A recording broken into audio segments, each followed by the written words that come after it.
بسم اللہ الرحمن الرحیم۔ حافظ ابن کثیر علیہ نے اپنی مشہور زمانہ تصنیف تاریخ ابن کثیر میں بڑی تفصیل سے حضرت معاویہ رضی اللہ تعالیٰ عنہ کی پیدائش کا واقعہ نقل کیا ہے۔ آپ مستند روایتوں کے حوالے سے نقل کرتے ہیں کہ حضرت معاویہ رضی اللہ تعالیٰ عنہ کی والدہ ہند بنت عتبہ ابو سفیان سے شادی سے پہلے ایک عربی الفاقہ بن مغیرہ مخرومی کے نکاح میں تھیں۔ الفاقہ قریش کے نوجوانوں میں سے تھا۔ اس نے ایک مہمان خانہ بنا رکھا تھا جس میں لوگ بلا اجازت اس کے پاس آتے جاتے تھے۔ ایک روز جب مہمان خانہ خالی تھا تو الفاقہ اکیلا وہاں لیٹا آرام کر رہا تھا۔ ہند بنت عتبہ بھی مہمان خانہ خالی دیکھ کر وہاں آئیں اور وہ بھی لیٹ گئیں۔ یہ گرمیوں کی دوپہر تھی۔ الفاقہ کو اچانک کوئی کام یاد آیا تو وہ تھوڑی دیر کے لیے ہند بنت عتبہ کے پاس سے اٹھا اور باہر نکل گیا۔ الفاقہ ابھی باہر نکلا ہی تھا کہ ساتھ ہی مہمان خانے میں ایک اجنبی شخص داخل ہوا۔ اجنبی مہمان نوجوان تھا۔ جیسے ہی وہ اندر داخل ہوا تو دیکھا کہ وہاں ایک خوبصورت جوان لڑکی لیٹی ہوئی ہے۔ مہمان کو غیرت آئی اور ہند بنت عتبہ کو دیکھتے ہی الٹے قدم واپس پھر گیا۔ ابھی وہ نکل ہی رہا تھا کہ الفاقہ نے اسے مہمان خانے سے نکلتے ہوئے دیکھ لیا۔ الفاقہ یہ منظر دیکھ کر آگ بگولا ہو گیا۔ شیطان نے اس کے دل میں وسوسہ ڈالا کہ تیری غیر موجودگی میں ہند نے اسے بلایا تھا۔ الفاقہ غصے میں بھرا اندر داخل ہوا اور جاتے ہی ہند بنت عتبہ کو پاؤں کی ٹھوکر مار کر اٹھایا اور کہنے لگا، یہ شخص جو میری غیر موجودگی میں تمہارے ساتھ تھا یہ کون تھا؟ اس نے کہا، میں نے کسی کو آتے جاتے نہیں دیکھا، میں تو سو رہی تھی۔ الفاقہ نے اس کی ایک نہ سنی اور کہنے لگا، میں تمہیں اب مزید نہیں رکھ سکتا، فوراً اپنے باپ کے گھر چلی جاؤ۔ ہند نے بہت سمجھانے کی کوشش کی مگر وہ نہ مانا۔ بالآخر وہ اٹھی اور روتی ہوئی اپنے باپ کے گھر چلی گئی۔ یہ خبر جنگل میں آگ کی طرح پوری بستی میں پھیل گئی۔ لوگ ہند کی کردار کشی کرنے لگے۔ عتبہ نے اپنی بیٹی سے کہا، لوگ باتیں کر رہے ہیں، تم مجھے سارا واقعہ بیان کرو۔ اگر لوگ ٹھیک کہہ رہے ہیں تو میں خفیہ طور پر اس شخص کی طرف اپنا آدمی بھیجتا ہوں جو اسے قتل کر دے گا اور تیرے متعلق کی جانے والی باتیں ختم ہو جائیں گی، اور اگر یہ بات غلط ہے تو میں تمہیں یمن کے کاہنوں کی طرف لے کر جاؤں گا اور ان سے تمہاری پاک دامنی سے متعلق معلوم کروں گا۔ ہند نے اپنے باپ سے جاہلیت کی سب سے بڑی قسم کھا کر کہا، میں پاک دامن ہوں، مجھ پر تہمت لگائی جا رہی ہے۔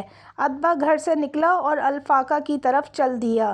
الفاقہ سے ملاقات ہوئی تو عتبہ نے کہا، تم نے میری بیٹی پر ایک بہت عظیم بات اور بڑی عار کا الزام لگایا ہے جسے پانی بھی نہیں دھو سکتا، اور تو نے ہمیں عربوں میں ذلیل و رسوا کر دیا ہے، اور اگر تو میرا قرابت دار نہ ہوتا تو میں تجھے قتل کر دیتا، لیکن اب میں تمہیں یمن کے کاہن کے پاس لے جاؤں گا۔ عتبہ کا سرداران قریش میں ایک نام تھا جس کی وجہ سے الفاقہ ایک لفظ بھی نہ کہہ سکا، اور یوں یہ دونوں گھرانے یمن کے ایک مشہور کاہن کی طرف روانہ ہو گئے۔ یمن پہنچے ایک دن کی مسافت رہ گئی تو ہند بنت عتبہ رونے لگی اور اس کے چہرے کا رنگ متغیر ہو گیا۔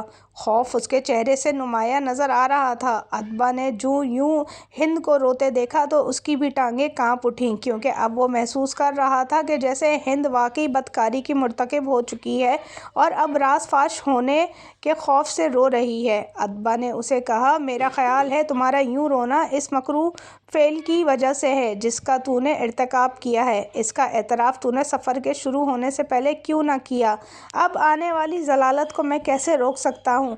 ہند کہنے لگی، اے میرے باپ، میرا رونا اس وجہ سے نہیں جو آپ سمجھ رہے ہیں، بلکہ مجھے تو اس لیے رونا آ رہا ہے کہ کاہن بھی تو انسان ہے، اس سے بھی تو غلطی ہو سکتی ہے۔ اگر وہ میرے معاملے کو سمجھنے میں غلطی کر بیٹھا پھر میرا کیا ہوگا؟ میں سارے عربوں میں بے عزت ہو جاؤں گی، ہمارا خاندان کہیں منہ دکھانے کے قابل نہیں رہے گا۔ عتبہ کو ہند کی بات سن کر اطمینان ہوا۔ کہنے لگا، تم فکر نہ کرو، میں پہلے کاہن کو ہی آزما لوں گا۔ الغرض ہند کی باتیں سن کر عتبہ کا سینہ چوڑا ہو گیا اور اس نے پہلے کاہن کو ہی آزمانے کی ٹھان لی۔ قافلہ پڑاؤ کیے ہوئے تھا۔ عتبہ اپنے گھوڑے پر بیٹھا اور قریب کے ایک ٹیلے کی اوٹ میں چلا گیا۔ وہاں جا کر عتبہ نے گندم کا ایک دانہ لیا اور اسے گھوڑے کی پیشاب والی جگہ میں چھپا کر سی دیا۔ یہ کاہنوں کی آزمائش کے طریقوں میں سے ایک طریقہ تھا۔ اگلے دن عتبہ نے اپنی بیٹی ہند داماد الفاقہ اور تمام اپنے اور اس کے خاندان کو لیا اور کاہن کے پاس چلا گیا۔ کاہن نے آگے بڑھ کر اتبا کا استقبال کیا اور جانور ذبح کرنے کو کہا تاکہ ان کے کھانے کا بندوبست کیا جا سکے۔ اتبا نے کہا کہ ہم تمہارے پاس ایک بات کا فیصلہ لے کر آئے ہیں، مگر میں تمہیں اس سے متعلق تب تک کوئی بات نہیں کرنے دوں گا جب تک کہ تم یہ نہ واضح کر دو کہ میں تمہارے لیے کیا چھپایا ہوا ہے۔ کاہن نے کہا، پل جیسی چیز میں پھل ہے جو تم نے چھپایا ہے۔ اتبا نے کہا، بات وضاحت سے کرو تاکہ سب سمجھ سکے۔ کاہن نے کہا، تم نے بچھڑے یا گھوڑے کے پیشاب کے سوراخ میں گندم کا دانہ چھپایا ہوا ہے۔ کہو تو نکال کر دکھا دیتا ہوں۔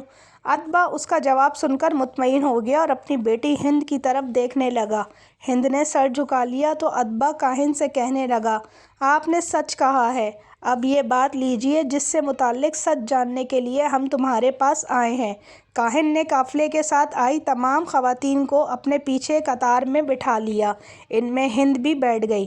کاہن کو کوئی علم نہ تھا کہ وہ کس لڑکی کے بارے میں دریافت کرنا چاہتے ہیں۔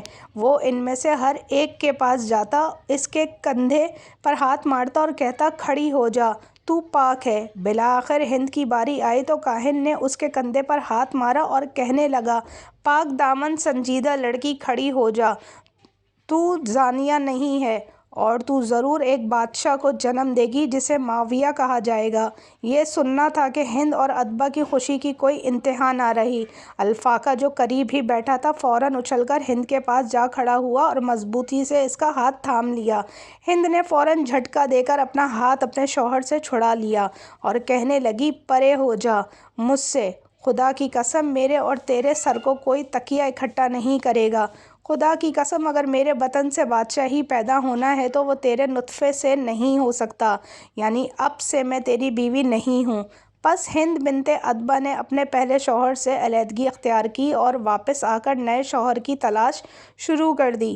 یوں آپ کا دوسرا نکاح امیہ خاندان کے ایک سردار ابو سفیان بن حرب سے ہوا، جس کے بعد آپ کے بطن سے حضرت معاویہ رضی اللہ تعالیٰ عنہ پیدا ہوئے جو کاہن کی پیش گوئی کے مطابق بادشاہ بھی بن گئے۔ حضرت ہند رضی اللہ تعالیٰ عنہا بنت اتبا فتح مکہ پر مسلمان ہوئیں اور صحابیات کا درجہ بھی پا گئیں۔ یہ وہی ہند بنت اتبا ہیں جنہوں نے سید الشہداء حضرت امیر حمزہ رضی اللہ تعالیٰ عنہ کو شہید کرایا اور پھر اپنے دل کی بھڑاس نکالنے کے لیے ان کے جسم اطہر کے ٹکڑے ٹکڑے کر کے کلیجہ نکال کر چبایا، مگر یہ واقعہ آپ کے قبول اسلام سے قبل کا ہے۔ دوستو، یہ یاد رکھیں کہ صحابہ کرام کے قبول اسلام سے پہلے کے تمام گناہ معاف کر دیے گئے ہیں، اور یہ معافی کسی اور نے نہیں بلکہ خود اللہ تعالیٰ نے بزبان رسول محترم حضرت محمد مصطفیٰ صلی اللہ علیہ وآلہ وسلم عطا فرمائے ہیں۔ لہٰذا ہمیں صحابہ کرام کے سابقہ اعمال کی وجہ سے ان کی تکذیب کرنے سے سختی سے منع کیا گیا ہے۔ دعا ہے اللہ کریم تمام صحابہ کرام پر اپنی بے پناہ رحمتوں کا نزول فرمائے، آمین ثم آمین۔